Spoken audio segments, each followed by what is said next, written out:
Bueno, buenos días. Dar la bienvenida a la facultad, a los que no son estudiantes ni profesores de esta facultad. Y quiero presentar, en primer lugar, quién me acompaña en la mesa. Bueno, a mi derecha está el homenajeado, el profesor Tito. Para sus amigos creo que no hay que presentarlo, para los estudiantes creo que tampoco, sobre todo, me imagino que para los de primero sí, pero para los otros es de sobra conocido en la casa. A continuación está el profesor Rafael Gil Bracero, que es también del Departamento de Historia Contemporánea, ¿no? Sí. Y que es profesor de esta casa y que será uno de los que interpelen al profesor Tito. Y a mi izquierda está el profesor Miguel Ángel del Arco, que es el director del Departamento de Historia Contemporánea y la persona la que hemos estado en contacto para este acto. Antes de dar la palabra de empezar, la verdad que me van a permitir unas palabras, y así es que la verdad que para los que me conocen saben que no soy de discurso grandilocuente, más bien todo lo contrario. Suelo centrar mis palabras en aquello que pienso realmente y siento. En este sentido, no he sido nunca muy partidario de los reconocimientos institucionales forzados, diría, me explico, en el sentido de que sean unos reconocimientos que casi por real decreto se hacen automáticamente de todo aquello que se jubila. De eso realmente que no. Como tampoco he sido partidario de esos homenajes de las personas que no están presentes. Creo que hay que decir las cosas cuando uno está en vivo hay que decir que uno lo quiere o no lo quieren, pero hay que decírselo cuando uno está presente, no después. Y así entiendo que el reconocimiento de la trayectoria laboral de quien contribuye, por eso digo, perdona que me estoy liando, por eso digo que pienso que hay que hacer un reconocimiento de las trayectorias laborales de aquellas personas que contribuyen a la cultura organizativa, como dice Guiden, para que sea el centro, el cemento que nos une. Y yo añadiría, además, para que mejore esa cultura de esta organización. En este caso, es el profesor Tito. Así, querido Manolo, este acto homenaje ha sido promovido con el deseo de tu departamento, especialmente el director con el que siempre he hablado, con el decanato de esta facultad, y también estoy seguro de que todos los profesores de esta facultad, como el PAS, como los estudiantes, también lo comparten, porque nuestra intención tiene una intencionalidad muy clara, el acto. La intencionalidad es decirte, en voz clara y pública, que has sido un compañero y amigo entrañable, que has sido un excelente investigador, y la prueba la tenemos en la conferencia que impartió el año pasado en la apertura del curso, magnífica, magistral, y especialmente, y también, como no, un estupendo docente. Solo un dato o una anécdota que te puedo comentar. El otro día, en la clase de segundo, cuando comento que íbamos a hacer un homenaje dentro de la educación abierta al profesor Tito, la reacción de los estudiantes de segundo, la verdad que se notaba en su cara de alegría y satisfacción, y además, de hecho, veo aquí algunos de ellos, lo cual dice mucho de ti. Por todo ello, querido Manolo, muchas gracias por haber sido profesor de esta facultad.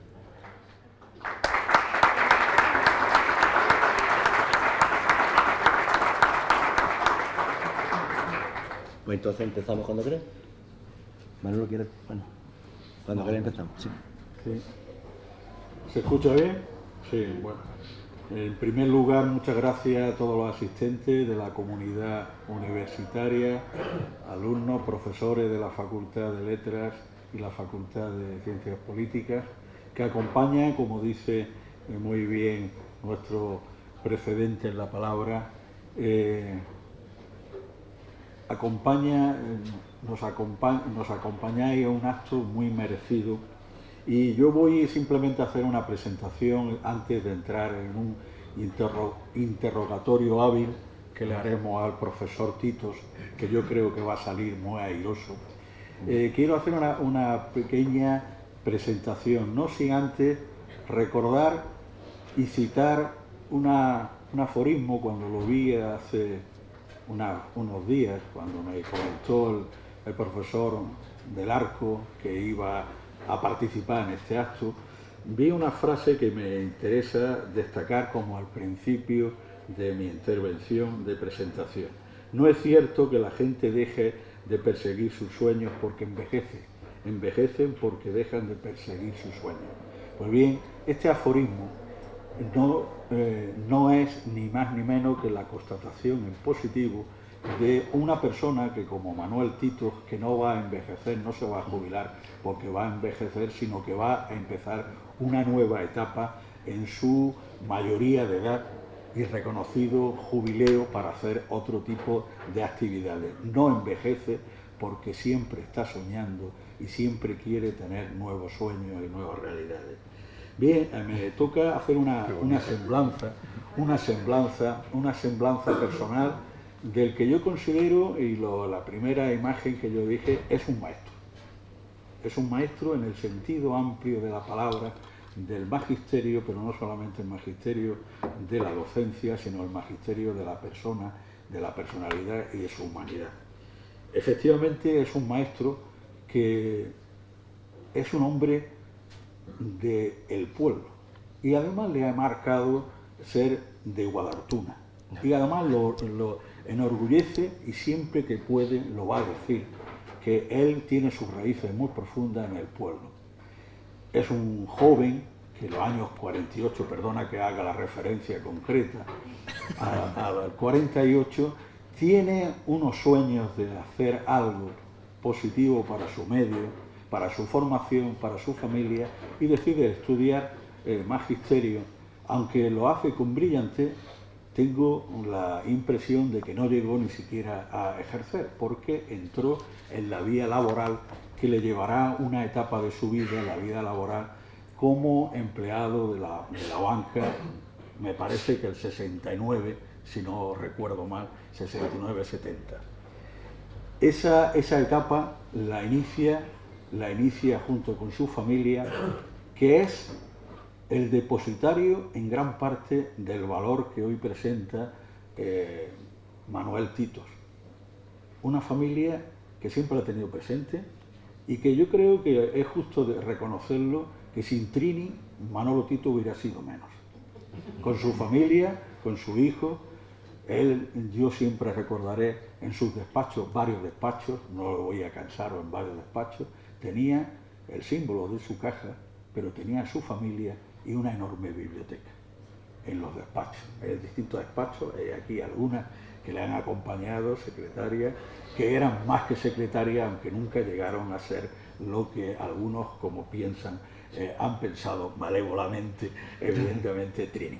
Pues bien, un hombre con muchas inquietudes en la vida, trabajar los años 60, 70 en una vida laboral como la caja era también un compromiso.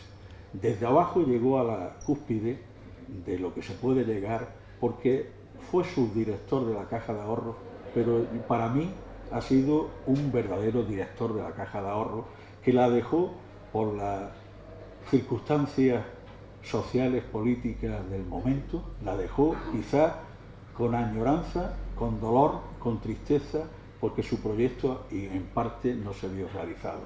La otra vertiente de Manolo, esos sueños de Manolo, no solamente era ser un ejemplar empleado de banca, sino tenía desde el principio una enorme satisfacción, una dedicación a la docencia. Le hizo llegar a la universidad, terminó su estudio de magisterio y empezó los de filosofía y letras. En un tiempo récord, en el año 77, terminó su estudio de magisterio, en el 77 presenta su tesis doctoral, en el 78 no tiene más remedio la universidad que contratarlo por su valía personal e intelectual como profesor contratado, y de ahí a la idoneidad y a la cátedra y al tiempo parcial. Son 30 años dedicados a la caja y 40 años a la universidad, lo que blasonan a un verdadero intelectual que para mí es, como decía en esta primera presentación, un verdadero ejemplo de honestidad, de valía, de suficiencia, de capacidad, de mérito y de universitario, Trini, de excelencia. es justo decirlo, que hagamos actos como estos, porque si alguien se merece, de mis maestros, muchos maestros de la universidad, se merece Manolo Titor. En el año 78, cuando es profesor, yo voy a dar una pincelada ahora, lo daré, no quiero agotar más. Yo decía sus despachos, aquí hay otro profesor, el profesor Manuel Barrio Aguilera, que yo me siento agradecido por haber sido profesor algún día, porque yo he tenido las mejores tutorías en sus despachos y en sus casas. Es decir, eso que yo llamo tutorías domésticas de aquella época de una universidad que era más fuera que dentro de la propia aula. Esas tutorías domésticas que me hicieron recapacitar de cuál era mi inquietud y que yo aquí públicamente agradezco de toda su enseñanza y lamento que algunas de su enseñanza no las supe bien encauzar. Por ahora no tiene arreglo. No tiene arreglo. Por ahora os dejo, vamos a hacer una semblanza aproximadamente cronológica, temática, y va a iniciar un primer bloque que hemos llamado Juventud y Formación. El profesor Miguel Ángel, ya le podemos hacer el interrogatorio, hábil interrogatorio a Manuel Titor. Bueno, muy bien, muchísimas gracias. Lo primero, muy brevemente, agradecer a la Facultad de Ciencias Políticas y Sociología, la figura de su decano Antonio Trinidad, que haya acogido también la organización de este acto, y darle las gracias a todos ustedes por estar aquí, especialmente señalar la presencia de profesores, algunos ya jubilados y otros todavía en curso, especialmente todos los compañeros del departamento, que yo creo que reflejan el cariño que sentimos por Manolo. Y vamos a empezar con un primer bloque dedicado a la juventud y a la formación, y allá va la primera pregunta. Bueno, aunque parezca mentira, por el esfuerzo que ha dedicado Manolo a Granada, tanto en los distintos ámbitos que ha señalado el profesor Rafael Gil, como en tu propia obra, tú no naciste en esta ciudad, naciste en Guadaltuna, en Jaén, en el núcleo... Granada, perdón. Por Dios. Que te pega. Bueno, todo el mundo. Naciste al límite de Jaén. Al límite de Jaén, pero bueno, en las faldas de Sierra Mágina. ¿Nos podrías contar cómo llegaste a Granada? A ver, yo... Bueno, lo primero... No, es que me han dicho que no tocara. Porque no, si tenemos que tocar, si no... Que no tocara el micro. Bueno, tal vez lo primero, daros las gracias por la iniciativa de haberme reunido aquí con un grupo de amigos tan amplio. Comenté cuando me planteasteis la posibilidad de hacer un acto de este tipo que casi mejor dejarlo pasar. ¿Por qué motivo? Pues porque yo soy profesor de la Facultad de Letras, tengo mi departamento en la Facultad de Letras, pero hace 20 años que abandoné la Facultad de Letras, o 18, o 17, o así, que no he dado clase en la Facultad de Letras porque me vine a la Facultad de Políticas. Entonces soy catedrático de la Facultad de Letras, pero allí ya no me conocen ni zarrapita, es decir, 17 años, han pasado muchas generaciones de estudiantes. Y aquí pues siempre he estado como un poco de prestado, es decir, porque era de allí pero daba clase aquí. Pues, si organizábamos un acto de este tipo por la Facultad de Letras, en la Facultad de Políticas, teníamos el peligro de que ni acudiera gente de la Facultad de Letras ni gente de la Facultad de Políticas, y estuviéramos aquí más solos que la una. Bueno, era el riesgo. Afortunadamente ese riesgo no se ha cumplido, la sala está prácticamente llena y yo le agradezco mucho a todos los compañeros que han venido de la Facultad de Letras, amigos que han venido cada uno de sus profesiones y que se han enterado cada uno Dios sabe cómo, porque esto no se ha divulgado tampoco de una manera excesiva, y sobre todo la presencia aquí de estudiantes, muchos de los cuales los conozco, estudiantes de primero del año pasado, de segundo del año pasado. He estado dando clase en primero en los últimos 17 o 18 años en los dos grados, en primero de Sociología, en primero de Ciencias Políticas. Alguna vez he sustituido a los de la doble y luego también les he dado clase en segundo durante algunos años en esa asignatura preciosa de historia política de la España contemporánea. Y en fin, al final yo es que me he sentido tan cómodo aquí y he querido tanto a la gente de aquí, me he sentido tan a gusto desde el principio que después de que a mí me amenazaron con que tú no sabes dónde vas, aquello es una facultad muy politizada, bueno, ¿qué cabía esperar? Una facultad de política, pues lógicamente es una facultad politizada, ¿no? Pues la verdad es que desde el principio me sentí tan cómodo que yo podía cualquier año haberme vuelto a la Facultad de Letras, es decir, por la antigüedad y el estatus. Cuando hacíamos la planificación docente, yo podía haberle dicho a Juan, a Miguel, a los que estaban de directores, oye, que esto se ha acabado, que me voy a política, me voy a letras otra vez.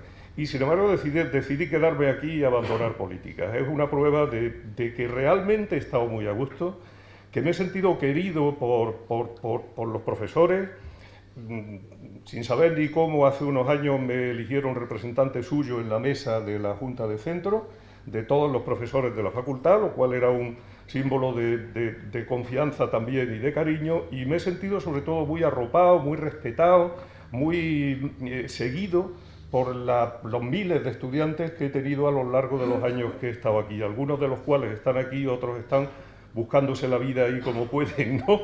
Pero muchos de ellos, bueno, pues aquí puedo citar muchos nombres de la gente que tenemos aquí delante, pero porque he tratado siempre de quedarme con el nombre, casi más que con el apellido, con el nombre de las personas, y me acuerdo de muchos de los que estáis aquí, de Alejandro, lo tengo aquí en la primera fila, de muchos de los demás, ¿no? Es decir, en primer lugar, mi satisfacción por hacer un acto de este tipo aquí y veros a tanta gente querida por mí que habéis venido a acompañarme en este acto, ¿no? Y luego, pues, entrando un poco en la piedra que lanzaba Rafael y que ha recogido y que ha retornado, que ha Miguel Ángel, en realidad yo no he renegado nunca de mis orígenes. Siempre he sido un niño que nació en Guartuna, no en Guadahortuna. Para una persona de los montes, pronunciar Guadahortuna, eso es prácticamente imposible. Entonces, su nombre era Guartuna, yo era de Guartuna. Hubo vamos, siempre he sido un cateto de Guartuna. Y esto viene muy a cuento porque hubo unos años en los que, estando yo en la Caja de Ahorros, tuve la oportunidad de negociar directamente con el director general de Política Financiera de la Junta los estatutos de la Caja de Ahorros adaptados a la Ley de Órganos de Gobierno de las Cajas de 1982. Y aquello estaba trancado porque él tenía unos planteamientos, los míos eran distintos. Finalmente salieron los míos por una negociación que yo tuve que hacer directamente con el consejero. Era un tío de Córdoba que se llamaba Rafael, no me acuerdo ya más, ¿no? Pero hubo un momento, y hasta aquí es donde viene la cuestión a pelo, hubo un momento en el que el director general de Política Financiera, que era Federico Terrón, de Motril, llamó al presidente de la Caja y le dijo textualmente: mira, no me manden más a ese cateto de Guadahortuna.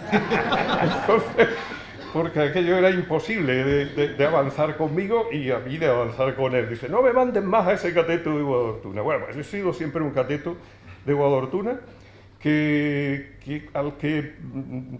una familia humilde, es decir, de una familia normal del pueblo, al que mis padres concedieron la tremenda oportunidad, que prácticamente estaba casi fuera de nuestras posibilidades, de que el niño estudiara, ¿no? Y hicieron el enorme esfuerzo de mandarme a estudiar a Granada cuando yo tenía 9 años. El enorme esfuerzo de mandar a un niño con 9 años a un internado. Yo ahora tengo un nieto que tiene 10, lo he visto con 9, con 10, con 8, cuando tenía 9 años yo le comentaba a mi hijo, digo, Manolo, ¿tú te das cuenta de que con la edad que tiene Román, que son 9 años, a mí me mandaron a un internado a Granada? Yo no sé si este niño con 9 años lo mandáramos ahora a un internado, ¿cómo iba a sobrevivir? Pues sobreviven, y sobrevivimos, y yo sobreviví a aquella situación, ¿no?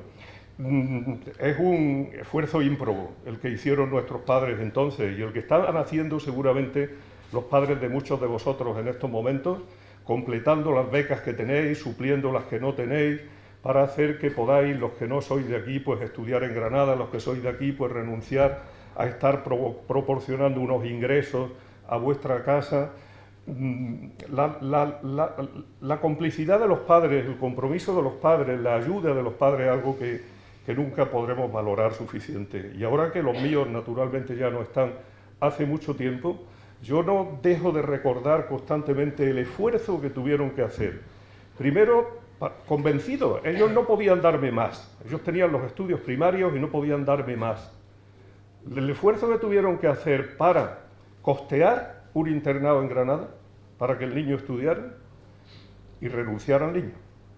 Renunciar a tener un hijo con 9 años a tu lado, formándolo, cuidándolo, besándolo, queriéndolo, es un esfuerzo terrible, ¿no? Y claro, a vosotros ahora no lo valoráis bien. Dice, bueno, mis padres me mandan cada vez lo que pueden, cuando necesito algo los llamo y les digo, papá, mándame tal, que tengo que pagar una matrícula o tengo que pagar esto, ¿no?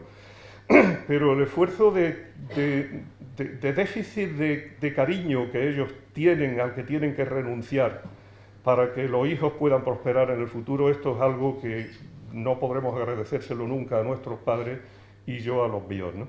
Entonces yo estuve efectivamente en Granada en un internado, dejé el internado cuando a los 4 o 5, 3 años y medio de estar en él, hice el bachiller elemental, hice quinto de bachiller y después de hacer quinto de bachiller, como efectivamente la situación en mi casa no era demasiado boyante desde el punto de vista económico, llegué a la conclusión de que tenía que buscarme una salida fácil y rápida, y es cuando me pasé del bachiller superior a una carrera para la que solamente se necesitaba el bachiller elemental, que era el de cuarto y reválida, y hice magisterio para buscarme una salida rápida en el mundo profesional. Salida que luego nunca se produjo porque nunca ejercí de maestro. No sé si me estoy metiendo ya en otra pregunta. Nunca ejercí de maestro, pero uno de los mayores honores que a mí me pueden decir es el de llamarme maestro, ¿no? Sabéis, los estudiantes que estáis así de la mitad de la sala para atrás, que muchos de vosotros venís con la costumbre de dirigiros a los profesores como maestro. No lo veo por aquí ahora mismo, pero hasta los últimos años que yo lo he estado viendo, se llamaba Alejandro también, era de Cádiz, siempre se dirigía a mí como maestro, jamás se me ocurrió a mí decirle que me llamara de otra manera, pues, porque era el honor más grande que me podía hacer llamarme maestro. Y para mí, que he tenido unos maestros maravillosos en mi vida, tanto en el bachiller como en la escuela normal, como luego en la universidad. He tenido 3 personas que han marcado mi vida académica, mi vida intelectual y mi vida personal. Fue un cura, Ramón Rodríguez Rescalvo, en la infancia, Tadea Fuentes, una catedrática de lengua y literatura de la normal que cambió mi vida realmente, haciéndome ver que valía la pena estudiar, que había placer en el estudio. En la promoción personal de la inteligencia había placer, había satisfacción. Estudiar no es solamente una tortura, dedicarse por las tardes a estudiar en lugar de irse al cine o a beber vinos. Que estudiar merecía la pena, ¿no? Esto me lo enseñó a mí Tadea Fuentes, una profesora de la normal. Y luego en la universidad, quien ha sido mi maestro, mi conductor, mi guía, mi amigo, don José Cepeda Adán, que era catedrático entonces de Historia de la Universidad de Granada y a quien yo le debo prácticamente todo y nunca dejo de recordarlo y de reconocérselo, ¿no? Ser maestro es, yo creo, lo más importante que se puede ser en la vida. Si consigues que alguien te diga, tú eres mi maestro, yo creo que no hay mayor satisfacción en el mundo. Uno a veces trabaja para ser maestro, a veces ese esfuerzo es estéril. Fue el primero a quien yo le di clase y no salió todo como debía, pero bueno, hicimos el esfuerzo. Que a Rafael Gil Bracero le di yo la primera clase que di en mi vida, en la universidad. Es decir, a mí me contrataron en octubre del año 77 y como les contaba el otro día a mis compañeros, con las piernas temblando, todavía voy a clase con respeto, con un poco de miedo.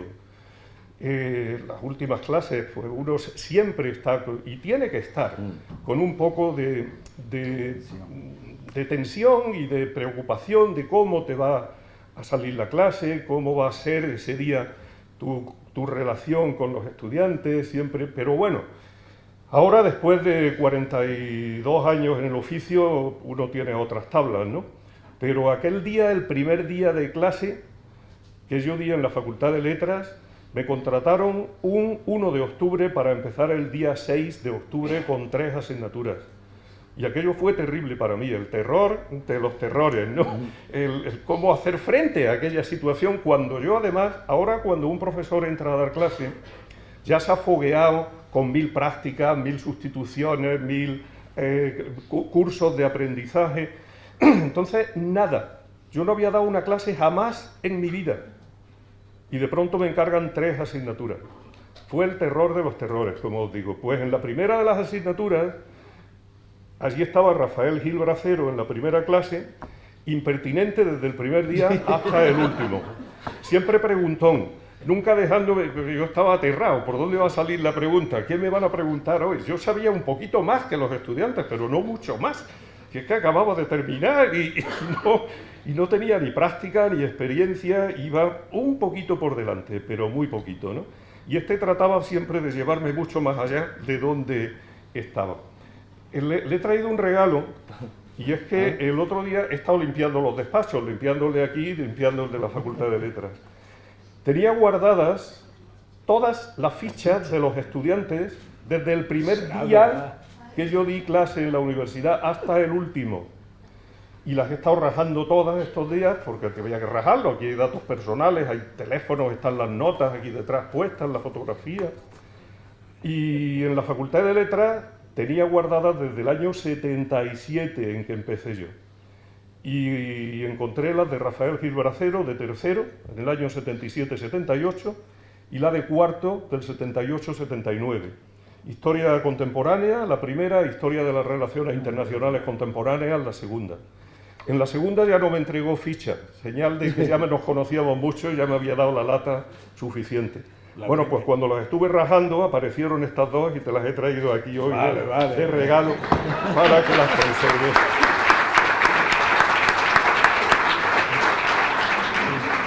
Una cara de delincuente del año 78, total. Muchas gracias. Cara de delincuente, ahora lo enseño para Solgorio.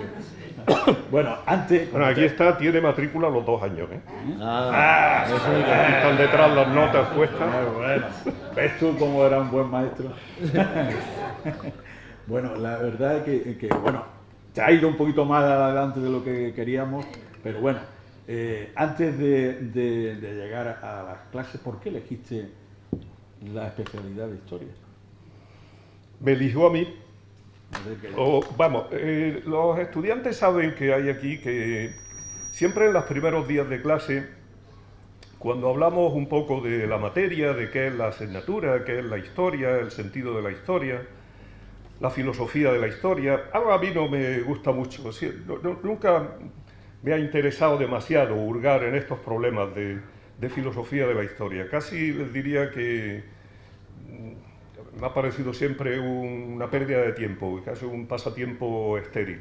Hay que entrar a hacer historia directamente y la reflexión de lo que es la historia sale de lo que tú estás haciendo, ¿no? Y recuerden que los que han estado conmigo saben que yo siempre hablo a principios de curso de si hay algo que conduzca la historia. Es decir, si existe un destino para los pueblos, y mi impresión es que no. Es decir, hay 3, recordaréis que hablábamos de 3 cosas que se dice que conducen la historia. Hay un destino, una predestinación. Los pueblos van encaminados a cumplir unos objetivos, tienen un designio en lo universal. La teoría, lo que decía José Antonio, España es un proyecto de destino en lo universal. Pero es que este sentido lo tiene el marxismo, lo tiene el liberalismo. Bueno, parece que hay unas líneas, unas leyes que nos conducen inexorablemente en una dirección. Yo no creo en eso. Creo naturalmente un poco más en la idea de Rubén de las fuerzas profundas, de las influencias. No creo en la geografía como factor condicionante. Sí creo un poco naturalmente en la geografía como un factor limitante. pero no creo en el destino. La segunda opción es la libertad, y claro que creo en la libertad, pero la libertad tiene sus límites. Y esos límites vienen marcados por la tercera opción, que es el azar. El azar tiene muchísima más importancia en la vida de las personas de la que nos imaginamos. La inmensa mayoría de las cosas que hacemos, ¿las hemos planificado? Vosotros que estáis aquí estudiando políticas o sociología o lo que sea, ¿desde niños pensasteis que vuestro destino estaba en ser politólogos o ser sociólogos? ¿Cómo le explicabais a vuestros padres qué era eso de politólogos? ¿A qué te ibas a dedicar, niño? ¿Tenías la idea de que ibais a hacer eso? ¿Por qué lo sois? ¿Por el destino? ¿Por vuestra propia decisión? El azar se cruza permanentemente en nuestras vidas. Y, bueno, hay que darle el valor que tiene. Naturalmente hay unas tendencias que marcan la vida de los pueblos y de las personas, hay unas posibilidades de actuación que vienen delimitadas por nuestra propia decisión y nuestra propia responsabilidad. Nadie nos exime de nuestra propia responsabilidad, no podemos escudarnos en el destino, en el azar. No, algo habrás hecho tú para estar donde estás y para conseguir lo que has conseguido o perder lo que has perdido, ¿no? Pero el azar es algo que nos marca también muchísimo. Y únicamente de la combinación de esas tres cosas es donde uno puede entender cuál es el destino de los pueblos o la evolución de los pueblos o incluso de las personas. Y el azar en mi vida ha estado permanentemente presente. Es decir, yo no sabía lo que iba a estudiar. Hice quinto de letras, no sabía. En quinto de letras dije, esto me lleva a sexto de letras, a preu, luego a dónde, qué voy a hacer, me voy a un sitio donde pueda trabajar de manera rápida, que es magisterio. Entonces me voy a magisterio. Cuando empiezo a estudiar magisterio me doy cuenta de que aquello es muy sencillo. Y digo, me voy a buscar otra cosa con la que complementar esto. Y había una cosa entonces que se llamaba graduado social, y me matriculé también de graduado social y hice las dos carreras a la vez. Eran dos carreras de grado medio de 3 años que las simultaneé. Termino y de haber hecho graduado social y de mi funcionamiento en la escuela normal, llegué a la conclusión de que lo que quería ser es abogado. Y dije, pues me voy a hacer abogado. Y voy a matricularme y dicen, no, usted no puede. ¿Cómo que no? Porque para ser abogado necesita usted haber hecho el preu. Y pues desde magisterio no se puede pasar más que a la Facultad de Letras. Bueno, hice un recurso al rector, diciéndole que como había hecho graduado social, que se estudiaba mucho derecho. Graduado social era algo equivalente a relaciones laborales de ahora, pero elevado ahora a un grado, que entonces era una carrerilla de grado medio, para la que no se necesitaba ni siquiera el bachiller superior. Hice un recurso al rector para que me permitiera, me lo denegaron. Pues entonces, ¿qué puedo estudiar? Pues únicamente puedes estudiar filosofía y letras. Pues vámonos a filosofía y letras. Yo quería estudiar, pues filosofía y letras. Y hago los cursos comunes. Y cuando llega en tercero la hora de elegir especialidad, realmente lo que me gusta es la filosofía, lo que entonces llamábamos filosofía pura. Cosa muy rara, porque yo ahora no me interesa, bueno, sí me interesa, pero no me imagino habiéndome dedicado a la filosofía, ¿no? Pero entonces me gustaba la filosofía, yo qué sé por qué. Y no tuve buenos profesores de filosofía, mientras que sí tuve algunos muy buenos de geografía, por ejemplo, o de arte, no tuve buenos de filosofía. Y entonces, ¿qué hago? Pues se podía estudiar filología románica, historia, pues lo menos malo que había era la historia. Y me fui a la historia. Y luego, ¿por qué historia? En lugar de nosotros salíamos licenciados en historia, historia, geografía e historia del arte. Entonces, cuando termino la carrera me toca elegir entre esas 3 ramas y ahí es donde influye el maestro. Es decir, yo tuve ahí 3 muy buenos maestros, pero hubo uno que prevaleció sobre los demás, porque tuve a José Manuel Pita en Historia del Arte, que era genial, a Joaquín Bosque, que era excepcional, pero tuve también a José Cepeda en Historia, que fue mi maestro. Y él es el que me condujo hacia el mundo de la historia. De manera que yo iba para historiador, en absoluto, pero si tú a cualquier actividad de la vida le pones pasión, termina saliendo. Decía Oscar Wilde que la pasión es realmente lo único importante de la vida. No el razonamiento, sino la pasión. Entonces, cualquier cosa que tú hagas, si le pones pasión, te termina entusiasmando y terminas entrando en ello y terminas pues saliendo adelante, ¿no? Tampoco es que haciendo una gran carrera, pero saliendo adelante, que es lo que hemos intentado. Bueno, al borde de la mayoría de edad, sabemos que participaste en las actividades de una cosa que se llamaba el Servicio Universitario de Falange. ¿En qué consistió aquella experiencia y cómo influyó en ti? Bueno, no era el Servicio Universitario de Falange, era el Servicio Universitario del Trabajo. Eso, perdón.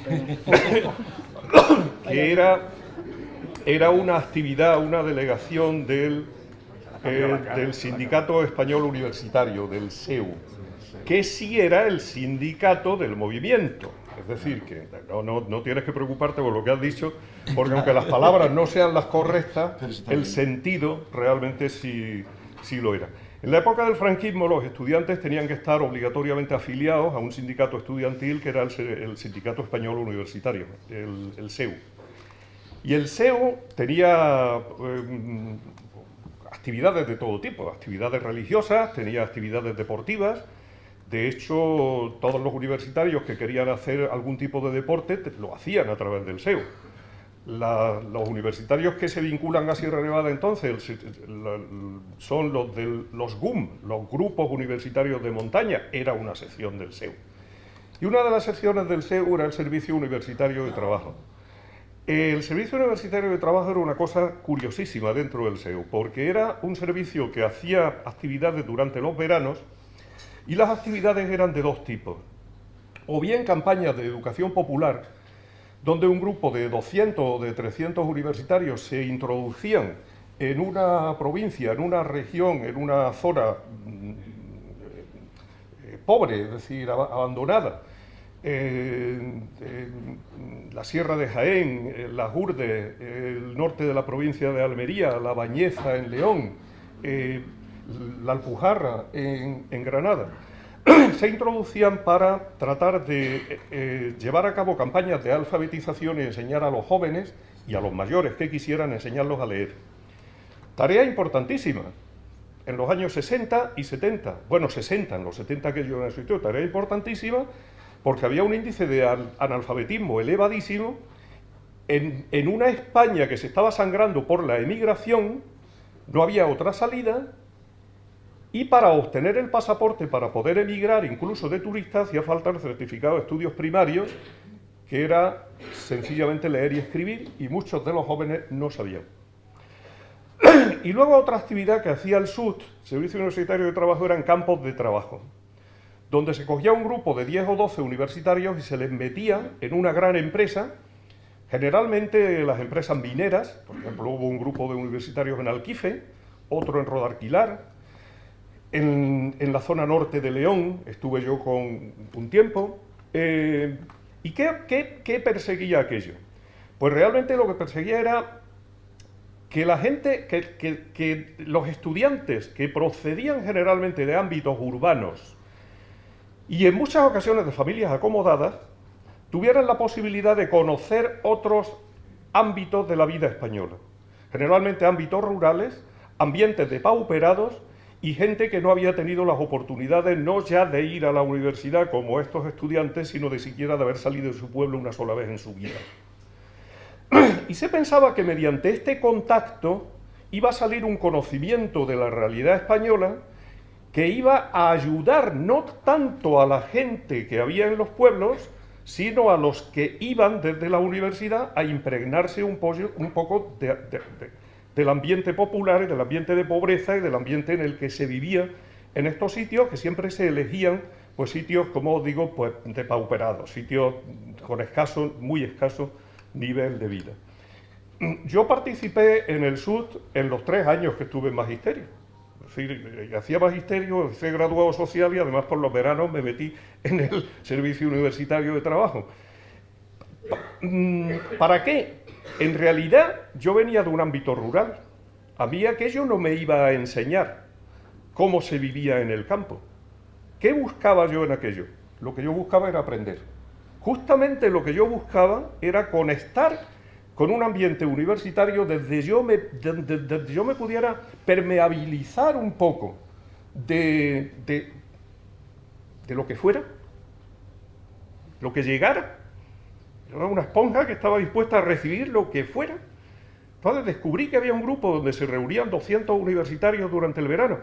Magisterio no estaba entonces en la universidad, éramos casi niños, 17, 16, 18 años. Pues yo me voy allí, voy a ver lo que puedo aprender, ¿no?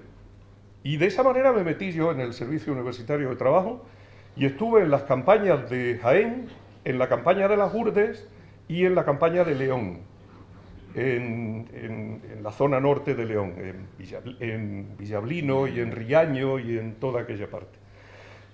Cada vez con un poco de más responsabilidad, pero bueno, la verdad es que aquello terminó como tenía que terminar. Es decir, si tú provocas que 300 universitarios se metan en un ambiente de ese tipo, lo que terminan es socializándose con aquella gente y haciendo explotar la situación.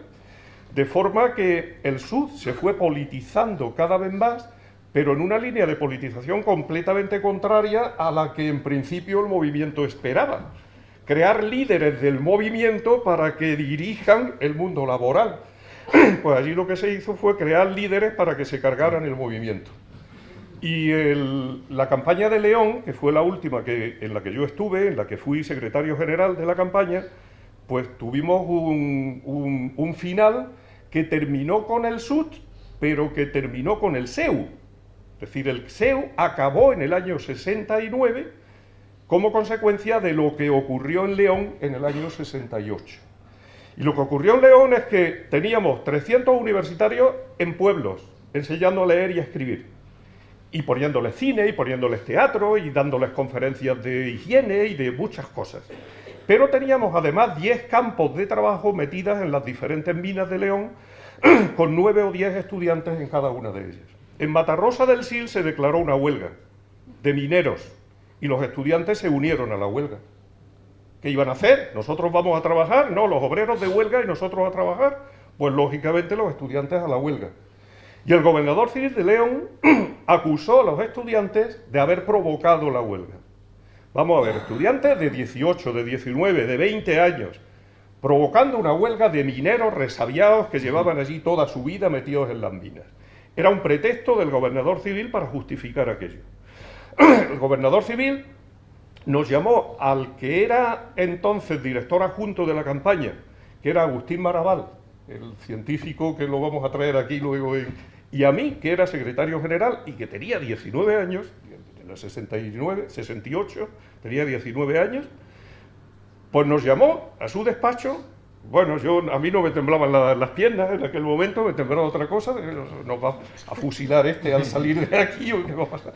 Nos dijo, sois los responsables de lo que ha ocurrido, o sacáis a los universitarios inmediatamente de la campaña o los saco yo con la Guardia Civil.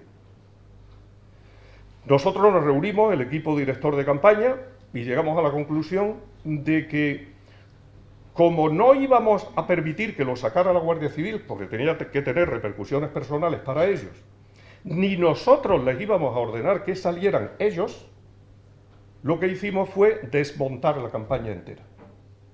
Es decir, la campaña se ha terminado. Estábamos a 7 de agosto, aquello duraba hasta el 28 o el 29 de agosto, se ha acabado. Convocamos a todo el mundo a Jaén, llamamos a los autobuses y nos largamos de Jaén, no, de León. Claro, el escándalo fue terrible. El SUD en aquel momento estaba, como os decía, totalmente politizado. Gente de movimientos muy de izquierda, gente del Partido Comunista, curiosamente nadie del Partido Socialista. Yo no conocí en aquellos años a nadie del Partido Socialista implicado en aquellas cuestiones, muchísimos del Partido Comunista, del Frente de Estudiantes Sindicalistas, del FES, que se había formado entonces. Y claro, aquello le estalló por dentro al SEU con tal violencia que el SEU al año siguiente se disolvió. Es decir, el año 69 el propio sindicato español universitario terminó su vida como consecuencia de los incidentes que habían ocurrido en León. Y bueno, yo tuve allí un papelillo muy bonito. Pero avanzamos un poco con la carrera investigadora, académica investigadora, y él, Manuel Titos, tiene una prolija producción científica. Yo le he calculado sobre 45 monografías, 139 artículos, de los cuales 40 y tantos son publicados fuera de España, es decir, incluso en alemán. Yo no sé si domina el arte de Goethe. Pero hay traductores. Pero bueno. ¿Qué quiere decir? Que ha dedicado esos más de 50 años de su experiencia de historiador a una magnífica producción. Si tuviéramos que hacer 2 o 3 apartados de cuál ha sido su producción, destacaríamos fundamentalmente los estudios centrados en la empresa, el crédito, el ahorro, los empresarios de Granada, de Andalucía y de España. Tiene, por decir, crédito, ahorro, historia económica de España, sistema financiero de Andalucía, cajas de ahorro de Granada, de Andalucía, caja rural, banqueros, especialmente la banca Rodríguez Acosta, empresarios andaluces, empresarios granadinos, el duque de San Pedro Galatino, estudios sobre el atraso económico, que luego hablaremos, y las comunicaciones. Una primera aportación es aportar al sistema económico, el conocimiento del sistema económico. No es ni menos hoy un referente, fue en su momento, todavía sigue siendo un referente de su magnífica tesis, dirigida por el profesor y maestro Cepeda, que en el 77 hemos visto muchas tesis posteriores, pero fijaros de una valía magnífica que se publicó en 2 volúmenes, en el 77, en el 78 se publicó, fue leída en el 77 y hoy todavía sigue siendo una pieza de referencia para estudiar el crédito al ahorro en Andalucía, estudiando el siglo XIX el crédito al ahorro. Por lo tanto, es una aportación suya fundamental para el conocimiento de la economía andaluza. La pregunta que le haríamos es imprescindible conocer la historia económica. ¿Qué puedes tú aportar? ¿Qué has aportado, además de las referencias, ha aportado a las nuevas generaciones que se acercan a estudiar sobre la economía? Es interesante, es importante que nuestros alumnos conozcan bien la historia económica. ¿Cuál es tu aportación fundamental después de más de 40 o 50 años dedicados a ello? Hable sobre la historia económica. Pues en la historia económica yo aterrizo también casi por azar, o casi forzado por las circunstancias, como comentábamos antes en otras cosas, ¿no? Yo hice la carrera de Filosofía y Letras, bueno, enlazamos un poco con lo anterior. Cuando terminé Magisterio, tuve la desgracia o la suerte de que fue el primer año en la historia del Magisterio Nacional en el que no hubo oposiciones. Termino, me voy a colocar de maestro, pues no hay oposiciones ese año. Primero en la historia de todo el Magisterio fue el año 69. Y yo tenía que buscarme la vida como fuera, porque me había hecho la carrera de Magisterio para buscarme una salida rápida, ¿no? Y hice la carrera muy bien y hubiera ejercido el Magisterio con pasión, sin duda. Y no hay oposiciones. Entonces, ¿qué hago? Pues 2 amigos estaban preparándose unas oposiciones para la Caja de Ahorros, me dijeron, oye, ¿hay esto? Digo, pues voy para allá. Y voy para allá y entré. Entonces, en julio del 69 yo entré en la Caja de Ahorros, ya estaba matriculado ese año en primero de la Facultad de Filosofía y Letras, hice toda la carrera de Filosofía y Letras compatibilizando mi trabajo en la Caja de Ahorros de Granada, hice la tesina y, bueno, cuando iba a plantear el tema de la tesis doctoral, pues hablo con don José Cepeda y le digo, bueno, yo querría trabajar en el tema de las élites, de la situación de Granada. Y no sé, dice, mira, aquí tenemos mucha gente trabajando en temas políticos, pero no tenemos a nadie trabajando en temas económicos. Y el único que puede trabajar en temas económicos eres tú. Digo, yo no sé nada de historia económica. Dice, sí, pero trabajas en un banco y tienes posibilidad de saberlo. Y tienes una técnica, digamos, tienes un manejo de conceptos. Y entonces te vas a poner a trabajar en temas de economía. ¿Qué hago yo de temas de economía? Pues, historia bancaria. Bueno, fue realmente una decisión casi tomada por mí la que me hizo orientarme en esta dirección.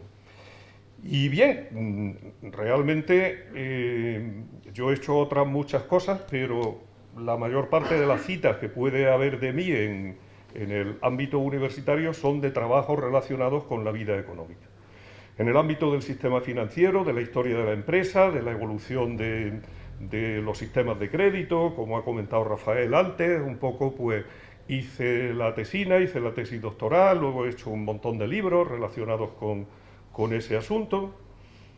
Sin perder de vista nunca otras cosillas que de vez en cuando salían y que han ido que fuera metiendo un poco la mano de vez en cuando en otros aspectos, pero preferentemente lo que ha sido la vida académica mía y por lo que me han dado los sesenios, es decir, yo no podía ir con otras cosas que he hecho a pedir un sesenio, de manera que tenía que llevarlos con los temas de economía que eran evaluables, digamos, académicamente. Y bueno, pues como comentábamos antes, cuando te dedicas a una cosa con intensidad, pues la terminas haciendo y terminas asumiéndolo y terminas tomándole cariño. Y la historia económica para mí ha sido pues la línea académica de mi trabajo de investigación, la historia económica. Bueno, pues mis libros ahí están y lo que... Y desde ahí, naturalmente, tenía que intentar transmitir algo a los estudiantes. Si lo que sabes, decía Platón, no lo enseñas, de nada sirve. Si yo me he formado en la historia económica, tengo que intentar que a mis estudiantes transmitirles algo de eso que yo he ido aprendiendo, ¿no? Entonces, en la Facultad de Letras me hice cargo de una asignatura que era Historia del Pensamiento y de los Hechos Económicos en la época contemporánea, pero los hechos económicos realmente se trataban en las asignaturas de Historia General. Las asignaturas de Historia General contemporánea se estudiaba la crisis económica de finales de siglo, se estudiaba la crisis del 29, se estudiaban los grandes acontecimientos de la historia económica, se estudiaban junto con la historia. La historia que intentábamos dar nosotros no es solamente una historia política. Lucien Febvre explicaba muy bien que cuando hacemos historia religiosa, historia militar, historia política, historia económica, es porque no somos capaces de hacer historia integral. Pero el ser humano es uno y único. Y el comportamiento militar va junto con el comportamiento religioso, y el político, y el económico, y el social. Pero por metodología no somos capaces de hacer una historia integral.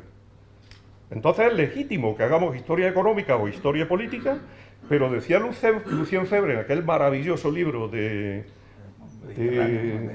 No, ese era... no, dice Combates por la Historia. Combates por la Historia. No podemos olvidar nunca que cuando hacemos historia económica, tiramos de un brazo del ser humano. Cuando hacemos historia política, tiramos del otro brazo. Cuando hacemos historia religiosa, tiramos de una pierna. Pero nunca podemos perder de vista que lo que se nos viene detrás es el ser humano completo. Que no es ni económico, ni político, sino todo en su conjunto, ¿no? Entonces, claro, nosotros explicábamos aquella historia, tanto en Historia de España como en Historia Universal. Ahora, ¿qué explico yo a la hora de hacer una historia económica? Pues eso lo tengo que dejar de lado. Pues de pronto me di cuenta de que había un asunto del que los estudiantes no sabían ni una papa y que podría serles útil para su trabajo. Bueno, partiendo de la idea, lógicamente, de que la historia económica, aun siendo solamente una pata de la actividad del ser humano, es importante para el desarrollo de la historiografía, es muy importante. Sin necesidad siquiera de recurrir al marxismo.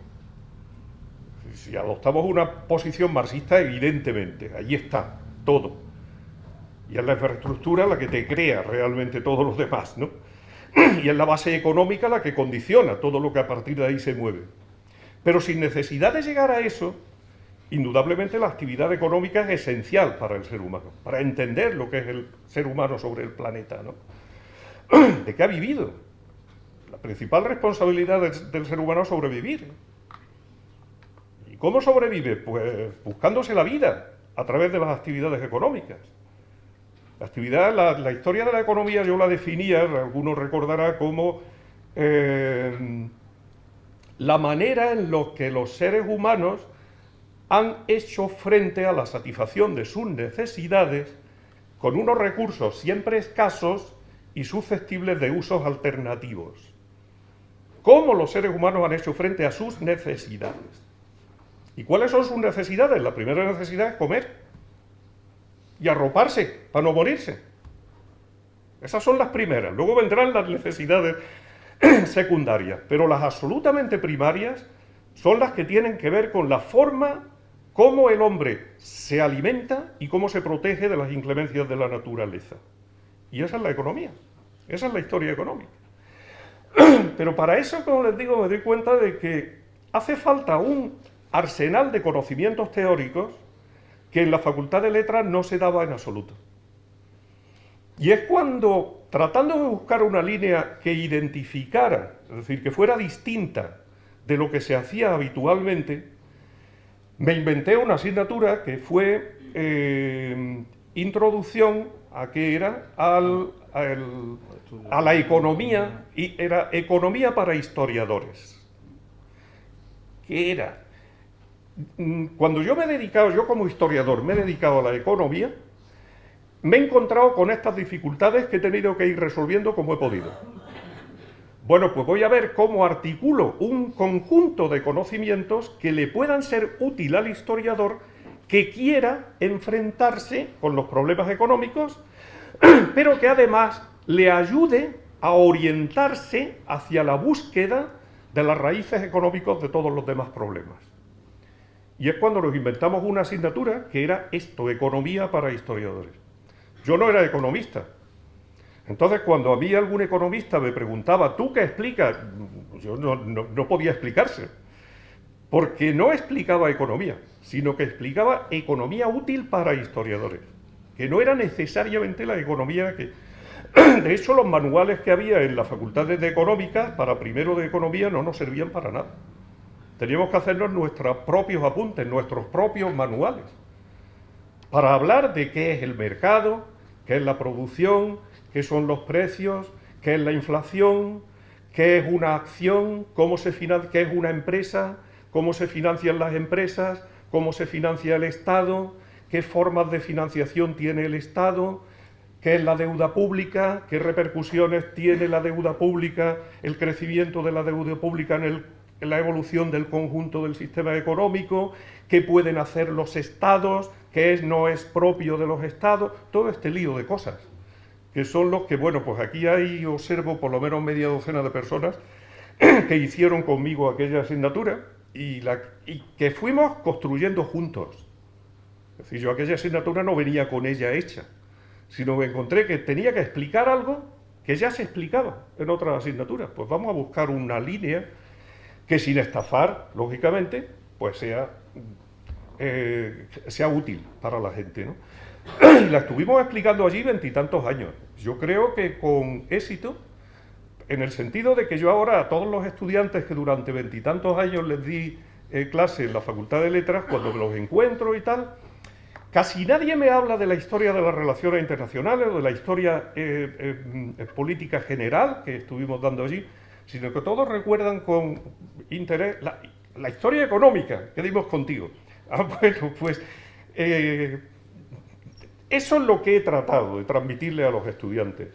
Y yo mismo de hacer una historia económica, ¿cómo te diría? Que siguiera un poco el principio de Mockir, que fue uno de los grandes tratadistas de la Revolución Industrial, dijo que las dos grandes responsabilidades de la historia económica son, primero, no mentir y, segundo, no aburrir. Pues he procurado no mentir, vamos, seguro que no he mentido, y he procurado no aburrir, ¿no? Y bueno, pues ahí está, realmente la mayor parte de lo que yo he hecho académicamente mensurable está relacionado con la historia económica.